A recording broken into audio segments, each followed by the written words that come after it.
Halo, selamat malam, kembali lagi bersama saya Ike Momokyoshi, masih di MCU.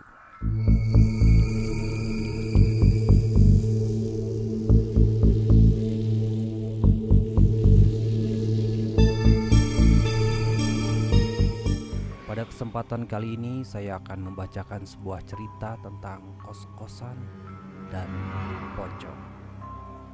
Langsung aja kita ke ceritanya. Di sudut kota yang sunyi terdapat sebuah kos-kosan tua yang menjadi tempat tinggal para mahasiswa. Kos-kosan itu memiliki sejarah kelam yang diwariskan dari generasi ke generasi. Konon, dulu di sana tinggal seorang wanita tua yang dianggap sebagai dukun oleh warga sekitar.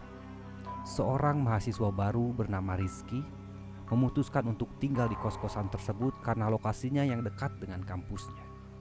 Awalnya, semuanya tampak biasa. Namun, Rizky sering merasakan kehadiran aneh di malam hari, suara langkah kaki tanpa wujud, bayangan-bayangan yang menghilang dengan cepat, dan suasana yang terasa begitu gelap dan menyeramkan. Suatu malam, Rizky terbangun oleh suara tangisan lembut yang datang dari luar kamarnya. Ia mencoba mengabaikannya, menganggap itu hanya khayalan belaka.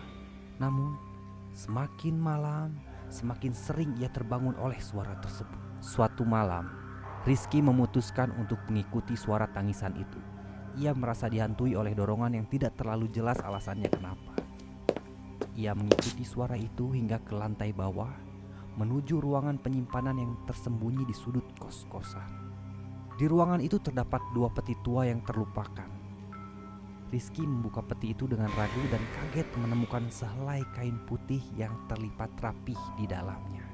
Namun, ketika ia menyentuh kain itu, suara tangisan menjadi lebih keras dan terdengar bayangan pocong dari sudut ruangan.